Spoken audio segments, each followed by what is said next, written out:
ওনারাই সরকারে আছেন, ওনাদেরকে এটা প্রমাণ করতে হবে। এটার প্রমাণ জাতীয় সংসদে যেহেতু বলেছে, ওনাদেরকে এই প্রমাণ দিতে হবে।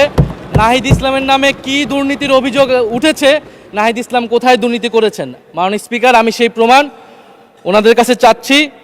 আমি একটু ব্যক্তিগত কৈফিয়তের জায়গা থেকে কথা বলতে চাচ্ছিলাম।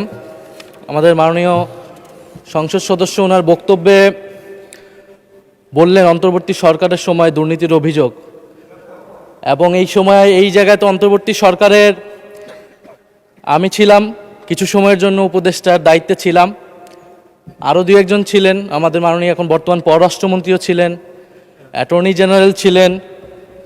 তো আমি তো নির্বাচনের বহু আগেই পদত্যাগ করে চলে এসেছি। এখন দুর্নীতির অভিযোগ যদি উনি বললেন, ওনারাই সরকারে আছেন, ওনাদেরকে এটা প্রমাণ করতে হবে।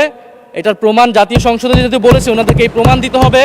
নাহিদ ইসলামের নামে কি দুর্নীতির অভিযোগ উঠেছে, নাহিদ ইসলাম কোথায় দুর্নীতি করেছেন। মাননীয় স্পিকার, আমি সেই প্রমাণ ওনাদের কাছে চাচ্ছি। আরেকটি বিষয় মাননীয় স্পিকার, আপনার দৃষ্টি আকর্ষণ করছি, এখানে সবাই জনগণের ভোটেই নির্বাচিত হয়ে এসেছে, সবাই নির্বাচিত প্রতিনিধি।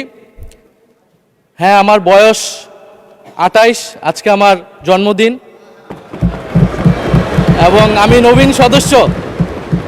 কিন্তু এখানে মাননীয় স্পিকার, আমিও জনগণের ভোটেই নির্বাচিত হয়ে এসেছি, কারো ছোট ভাই হিসেবে আমি এখানে আসিনি।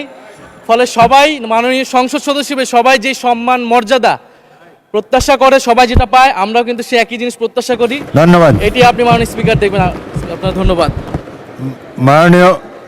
মাননীয় বিরোধী দলের চিফ হুইপ, আপনি নিশ্চয়ই লক্ষ্য করেছেন ট্রেজারি বেঞ্চের সদস্যরাও টেবিল চাপড়ে আপনাকে জন্মদিনের অভিনন্দন জানিয়েছে।